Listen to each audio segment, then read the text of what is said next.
America అధ్యక్షుడు Donald ట్రంప్కు కోపం వచ్చింది. ఓ ప్రశ్న అడిగిన రిపోర్టర్ను వెంటనే ఇక్కడి నుంచి వెళ్లిపో అన్నారు. వైట్ హౌస్లో సౌత్ ఆఫ్రికా ప్రెసిడెంట్ సిరిల్ రామపోసాతో భేటీ అయ్యారు.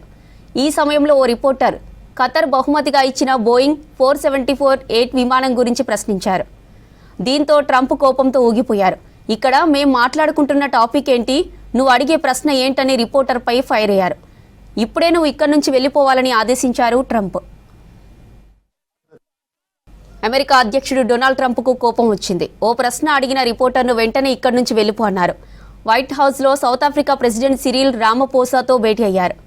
ఈ సమయంలో ఓ రిపోర్టర్ ఖతర్ బహుమతిగా ఇచ్చిన బోయింగ్ 474-8 విమానం గురించి ప్రశ్నించారు. దీంతో ట్రంప్ కోపంతో ఊగిపోయారు. ఇక్కడ మేం మాట్లాడుకుంటున్న టాపిక్ ఏంటి, నువ్వు అడిగే ప్రశ్న ఏంటని రిపోర్టర్పై ఫైర్ అయ్యారు. ఇప్పుడే నువ్వు ఇక్కడి నుంచి వెళ్లిపోవాలని ఆదేశించారు ట్రంప్. అమెరికా అధ్యక్షుడు డొనాల్డ్ ట్రంప్కు కోపం వచ్చింది. ఓ ప్రశ్న అడిగిన రిపోర్టర్ను వెంటనే ఇక్కడి నుంచి వెళ్లిపో అన్నారు. వైట్ హౌస్లో సౌత్ ఆఫ్రికా ప్రెసిడెంట్ సిరిల్ రామపోసాతో భేటీ అయ్యారు. ఈ సమయంలో ఓ రిపోర్టర్ ఖతర్ బహుమతిగా ఇచ్చిన బోయింగ్ 474-8 విమానం గురించి ప్రశ్నించారు. దీంతో ట్రంప్ కోపంతో ఊగిపోయారు. ఇక్కడ మేం మాట్లాడుకుంటున్న టాపిక్ ఏంటి, నువ్వు అడిగే ప్రశ్న ఏంటని రిపోర్టర్పై ఫైర్ అయ్యారు. ఇప్పుడే నువ్వు ఇక్కడి నుంచి వెళ్లిపోవాలని ఆదేశించారు ట్రంప్.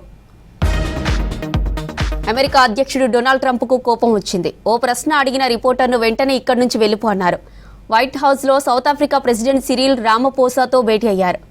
ఈ సమయంలో ఓ రిపోర్టర్ ఖతర్ బహుమతిగా ఇచ్చిన బోయింగ్ 474-8 విమానం గురించి ప్రశ్నించారు.